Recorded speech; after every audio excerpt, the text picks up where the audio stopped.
ठीक ठीक है सर। इस वक्त हमारे संवाददाता ब्यूरो चीफ कर्ण मिश्र जुड़े हुए हैं दतिया से। कर्ण मिश्र हमारे लगातार पहले दिन से इस पूरे चुनाव पर नजर रखे हुए हैं और उन्होंने डेरा वहीं डाल रखा है। कर्ण, इस वक्त आप कहां मौजूद हैं, जरा मुझे बताइए, और क्या स्थिति वहां पर है, और समीक्षा जरा कीजिए जल्दी से मेरे दर्शकों के लिए, क्योंकि आपने जमीनी हालात देखे।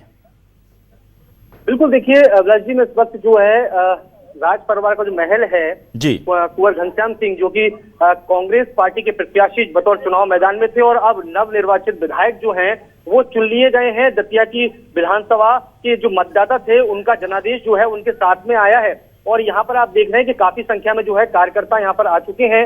इंतजार किया जा रहा है। घनश्याम सिंह कुछ देर पहले ही अंदर गए हैं और वो बाहर जब आएंगे तो उनके स्वागत के लिए जो है दूर दराज ग्रामीण इलाकों से जो लोग आए हैं, मतदाता हैं, वो माला लेकर इंतजार कर रहे हैं कि कब अपने नवनिर्वाचित विधायक का जो है वो स्वागत कर सकें। दूसरा मुख्य सवाल जो आपने किया कि दतिया विधानसभा का उपचुनाव, ये उपचुनाव राजनीतिक मायनों से बहुत ज्यादा महत्वपूर्ण रहा, क्योंकि हमने देखा था कि इस पूरे चुनाव के दौरान रूठना मनाना देखने के लिए मिला। इसके बाद भीतरघात की संभावनाएं अटकलें भी चली और अब जो चुनाव परिणाम सामने आए तो ये देखने वाली बात सामने आई है कि दोनों ही राजनीतिक दलों की ओर से जो है भीतरघात के आरोप लगाए गए और इस बात को लेकर कहा, कांग्रेस की ओर से इस बात को लेकर स्पष्ट कहा गया कि ये मार्जिन बहुत ज्यादा बढ़ जाता है यदि भीतरघात नहीं होती। वहीं बीजेपी की जो प्रत्याशी है आशुतोष तिवारी, उन्होंने कम शब्दों में बेहद गहरी बात करी है। उन्होंने कहा है कि जो भीतरघात की संभावना है राजनीति में उसको नकारा नहीं जा सकता। और उन्होंने इस बात को लेकर भी इंगित किया कि समाज में हमारे बीच में कई राम जैसे व्यक्तित्व के लोग होते हैं तो कई लोग रावण जैसे व्यक्तित्व के भी होते हैं और ऐसे में राम ने अपने व्यवहार, अपने स्वभाव से एक ऐसा काम किया था जिसके चलते वो पूजे गए। लेकिन रावण कौन, जब उनसे सवाल किया गया था तो उन्होंने इशारों में सिर्फ रावण कह के अपनी बात को खत्म किया था। उन्होंने कहा था कि पार्टी आलाकमान जो है वो रावण पर निगाह रखी हुई है। ऐसे में अब देखना होगा कि आखिर बीजेपी में रावण कौन है। मुझे जरा बताइए, नरोत्तम मिश्रा क्या इस वक्त दतिया में मौजूद हैं? बिल्कुल, देखिए आपको बता दूं, इस वक्त डॉक्टर नरोत्तम मिश्रा जो हैं वो दतिया में मौजूद नहीं है। वो भोपाल कुछ समय तक पहले वहां तक मौजूद रहे हैं और अब जो तस्वीर यहाँ पर हमने देखा था कि दिन के वक्त भी जो है जब मतगणना चल रही थी और चौथे राउंड का जब रुझान सामने आया था उसके बाद से जब कांग्रेस प्रत्याशी की लीड बढ़ी थी तभी से मतगणना स्थल से भी भारतीय जनता पार्टी के सभी पदाधिकारी, बड़े चेहरे जो हैं वो नदारद हो गए थे। हालांकि जब चुनाव परिणाम सामने आया तो आशुतोष तिवारी खुलकर सामने आए, उन्होंने खुलकर अपनी बात रखी। लेकिन ये जी कर्ण, बहुत शुक्रिया करेंगे आपको और पूरी टीम को, क्योंकि वहां पर रवि लगातार बने हुए थे और तमाम हमारी टीम वहां पर रही। बहुत दिनों से आप लोग मेहनत कर रहे हैं और अच्छी बात यह रही, खुशी की बात यह रही कि न्यूज़ 24 जिस विश्वसनीयता के लिए जाना जाता है, पहले दिन से आप लोग जो चीज कह रहे थे कि बीजेपी पर उसका भीतरघात भारी पड़ेगा और वो भारी पड़ा। और इंटरनल रिपोर्ट्स भी आपने जितनी दी या जो आपने लाइव में जो कमेंट्स दिए, जो आपने संभावनाएं जताई, वो सारी की सारी एज इट इज निकली हैं। आपके सटीक विश्लेषण के लिए और इस अथक मेहनत के लिए आपकी पूरी टीम को, सतीश को, रवि को, आपको, तमाम आपके कैमरा पर्सन और आपका जो सपोर्टिंग स्टाफ है, बहुत शुक्रिया उन सभी हमारे साथियों का। अब मैं जल्दी से उषा जी आपके पास आता हूं। उषा जी, बीजेपी संगठन के लिए, संगठन की मजबूती और अनुशासन के लिए जानी जाती, और उषा जी मुझे कहते हुए कि आपको बताने की जरूरत नहीं है क्योंकि वो आप ही का दौर था जिस वक्त आप लोगों ने बीजेपी के संगठन को सींचा और फिर मध्य प्रदेश को बीजेपी की प्रयोगशाला के तौर पर कन्वर्ट किया और ऐसा संगठन होता था कि पूरे देश में उसकी चर्चा होती थी। और आज जब अनुशासन तार-तार होता है, तमाम चीजें होती हैं, तो बीजेपी क्या इतना बड़ा स्टेक कर पाएगी? क्या इतना कोई बड़ा एक्शन ले पाएगी? कांग्रेस ने किया, राजेंद्र भारती को कल रात को ही उन्होंने, पार्टी ने उस पर एक्शन ले लिया उन पर। क्या बीजेपी वो मादा दिखा पाएगी जो पहले दिखाया जाता था जब आप लोगों की सियासत होती थी और आप लोग मुखरता से बात करते थे पार्टी के स्वाभिमान की, सम्मान की और अनुशासन की? क्या वो हिम्मत है अब पार्टी के अंदर? जी, पार्टी के अंदर बहुत हिम्मत है और पार्टी केडर बेस्ट पार्टी है। हमारी अथक मेहनत, बूथ में हमारे समर्पित कार्यकर्ता, वो ही हमें चुनाव जिताते थे। हम फिर से भौतिक सत्यापन करेंगे, कहाँ कोई कमजोरी आई है, कोई कमी आई है, उसको सुधारेंगे और निश्चित रूप से फिर जीत का नया इतिहास लिखेंगे। सोन वाल्मीकि जी, कहा यह जा रहा है कि दरअसल कांग्रेस को जिताने से ज्यादा वोटर आतुर था कि वो बीजेपी को हरा दे। उसके पीछे 2-3 बड़ी वजह बताई जा रही हैं। एक रीजन तो बताया जा रहा है कि आपका कैंडिडेट सिलेक्शन बहुत अच्छा था, वो थे तो राज परिवार के, राजसी ठाट बाट उन्हें विरासत में मिले थे, लेकिन वो इतने डाउन टू अर्थ थे, इतने सुलभ, इतने सुगम थे कि आम लोगों को लगता था कि यार ये हमारा कोई नुकसान नहीं करेंगे, फायदा करें ना करें, काम करवा पाए ना करवा पाए, ये तो तय है कि ये ना हमें धमकाएंगे, ना चमकाएंगे, ना हमें किसी तरह से प्रताड़ित किया जाएगा, ना जमीनों पर कोई कब्जा होगा, ना कोई। तो ये रीजन जो हमें बताया जा रहा है ग्राउंड रिपोर्ट के जरिए कि एक बड़ा रीजन ये था कि आपका कैंडिडेट सिलेक्शन बहुत अच्छा था। लेकिन एक दो और फैक्टर आप बताना चाहें जिसकी वजह से आपको लगता है कि जीत हुई है, क्योंकि आपने वहां बिल्कुल माइक्रो लेवल पर काम किया है। क्या आपको 3 बड़े फैक्टर लगते हैं सर जिसकी वजह से आपको लगता है कि इतनी बड़ी जीत आपको मिली? अभिलाष जी, देखिए, मेरी जो बात कहनी थी वो आपने अपने मेरे प्रश्न में कह दिया जो मुझसे आपने पूछा। जो आपने जो कहा कि लोग परेशान थे, लोग, हमारा कैंडिडेट तो बहुत सीधा साधा राजा परिवार से होने के बाद भी मिलनसार, और जब जहां जहां मिले जो बात कर ले, व्यवहार कुशल आदमी, और जो जब भी उन्होंने मिला लोगों से संबंध बनाया, तो ये दतिया के लोग चाहते थे कि इस तरीके का व्यक्ति हमारे दतिया के अंदर में रहे।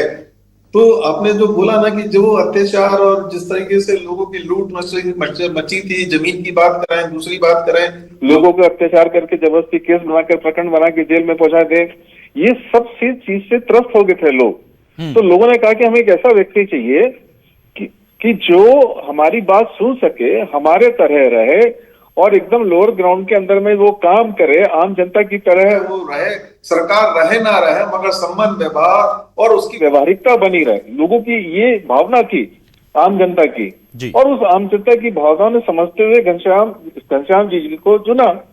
उसका कारण यही था कि जो पिछला जो इतिहास लोगों ने भुगत लिया दतिया की जनता ने, कि जिस तरीके से लूट खसोट मची थी, अत्याचार हो रहे थे, लोगों पे प्रकरण बनाए जा रहे थे, दादागिरी हो रही थी, गुंडागर्दी हो रही थी, इन सबसे छुटकारा आम जनता दतिया की जाना चाह रही थी।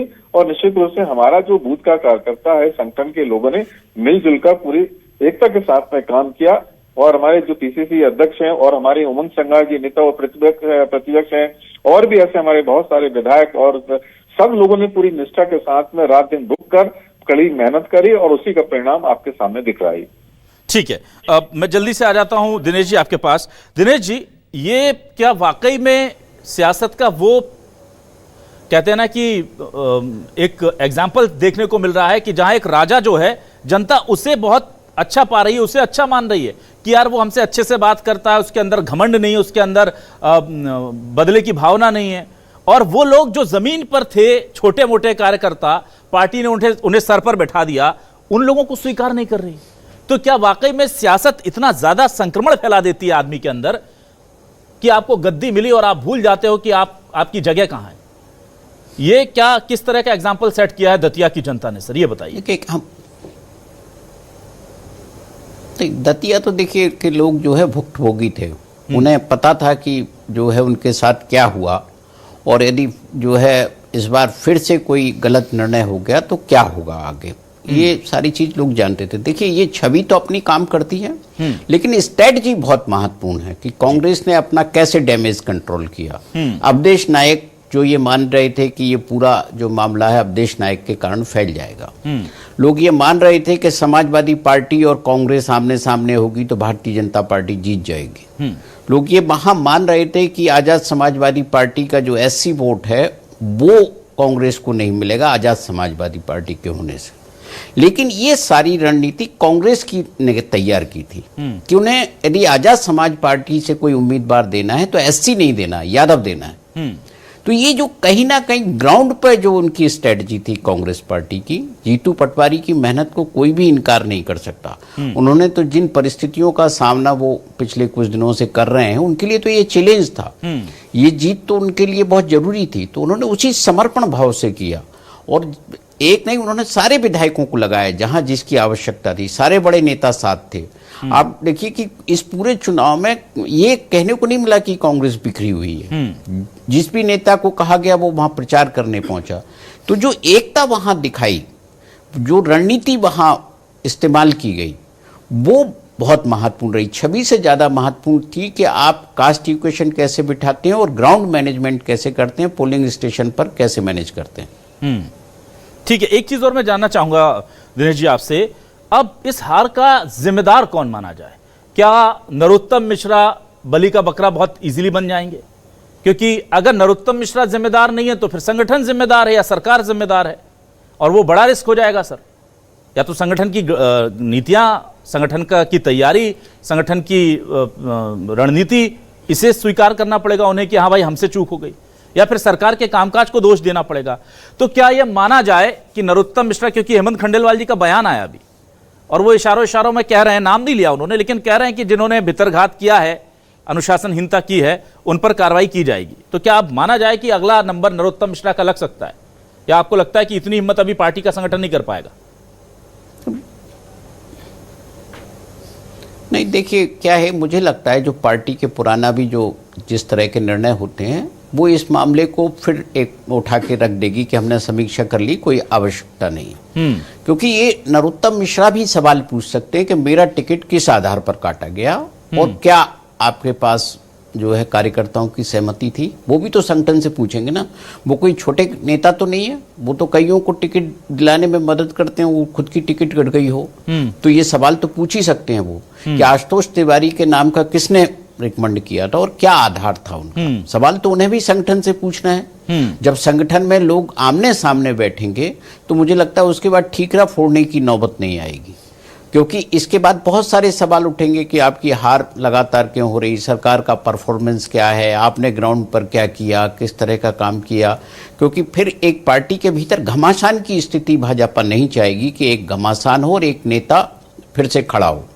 ठीक है उषा जी, ये कहा जा रहा है कि आजाद समाज पार्टी से दामोदर यादव दरअसल ये उम्मीद के साथ लाए गए थे कि वो शायद कांग्रेस को डैमेज कर देंगे, लेकिन देखिए हम देख रहे हैं कि वोट का परसेंटेज का जो अंतर है वो लगभग 4% है और अकेले दामोदर यादव 14% वोट लेकर के चले गए। तो क्या बैकफायर कर गया क्या आपकी रणनीति का, या आपका जो आकलन था ये कि दामोदर यादव कांग्रेस को ज्यादा नुकसान करेंगे? ऐसा तो नहीं कि वो बीजेपी के लिए भस्मासुर हो गए? देखिए, कई बार कई निर्णय व्यवहारिक धरातल पर लेने होते हैं और उनके सत्परिणाम दुष्परिणाम उनकी समीक्षा भी बाद में होती है। सत्ता के मद में कई बार जो विकार घर कर जाते हैं, भारतीय जनता पार्टी उस मद को उतारना भी जानती है और संगठन को नियंत्रित करना भी जानती है। एक चुनाव के हार जाने या जीत जाने से भारतीय जनता पार्टी की सरकार को कोई फर्क नहीं पड़ता। हम अपने विकास के कार्य, सेवा के कार्य निरंतर जारी रखे हुए हैं और निश्चित रूप से अगले चुनाव में सत्परिणाम आएंगे। सोहन वाल्मीकि जी, क्या बीजेपी की हार दतिया से नरोत्तम मिश्रा के राजनीतिक करियर के लिए आप इसे कैसे देखते हैं? क्या यह खात्मा है? लेकिन लोग कह रहे हैं कि नरोत्तम मिश्रा के लिए आज का दिन बुरा तो साबित होना था, अगर जीत जाते तो नरोत्तम मिश्रा के बिना जीत गए, ये वाली बातें होती और नरोत्तम मिश्रा का कद खत्म हो जाता, उनका राजनीतिक भविष्य चौपट हो जाता। पर आज कम से कम वो कह सकते हैं, अपरोक्ष रूप से ही सही, अपने समर्थकों से ही सही, कि पूरी पार्टी मिलकर के नहीं जितवा पाई, मैंने अकेले ने हरवा दिया। तो उनकी दमदारी जो है दतिया में, उनकी पकड़ जो है वो बनी रह गई। क्या लग रहा है उनका भविष्य क्या होगा? आपको क्या लगता है सोहन जी? अब देखिए, भविष्य तो हमारी बहन जी उषा ठाकुर जी बताएंगी कि उनका भविष्य किस तरीके से भारतीय जनता पार्टी तय करेगी। मगर मुझे लगता है कि भारतीय जनता पार्टी को इस विषय में जरूर चिंतन करना चाहिए कि जिस तरीके से जो नरोत्तम मिश्रा जी ने जो खेल खेला टिकट बंटने से लेकर चुनाव तक में, ये एक समीक्षा का विषय है और यदि अच्छे से समीक्षा हो जाएगी तो निश्चित रूप से मैं समझता हूँ कि भारतीय जनता पार्टी नरोत्तम मिश्रा को पार्टी से निकाल देगी। ठीक है, दिनेश गुप्ता जी आपके पास आता हूं। दिनेश गुप्ता जी, हेमंत खंडेलवाल जी का जिक्र करूंगा मैं। वो पहला चुनाव लड़ रहे थे उनकी अगुवाई में, और उपचुनाव का ये जो मामला है ये अगर निकल गया हाथ से तो इसके बारे में कहा जा रहा है कि जो संगठन के नए नवेले लोग हैं वो बहुत ओवर कॉन्फिडेंस में थे। चाहे पार्टी का मीडिया मैनेजमेंट हो, संगठन की बात कर रहा हूं सर, मैं खुल करके बात करता हूं, आप जानते हैं, आप लोगों ने ही हिम्मत दी है कि अभिलाष जो बोलो खुल करके बोलो। जब सड़कों पर बीजेपी के कार्यकर्ता उतर रहे थे कोई जहमत नहीं उठा रहा था, हमें देखकर आश्चर्य हो रहा था। आप कह रहे थे कि बीजेपी में इस तरह की तस्वीरें आम नहीं है, लेकिन हमें देखकर आश्चर्य हो रहा था। हम चिंतित थे कि एक पार्टी इतनी बड़ी कहां जा रही है, पर संगठन आराम से चैन की बंसी बजा रहा था। संगठन के मीडिया मैनेजमेंट के लोग आराम से बैठे हुए थे, किसी ने जहमत नहीं उठाई कि इन चीजों को थोड़ा सा बैलेंस किया जाए ना। पार्टी के बड़े लोगों ने पूरा करीब 18-20 घंटे क्या हुआ दतिया में सब जानते हैं।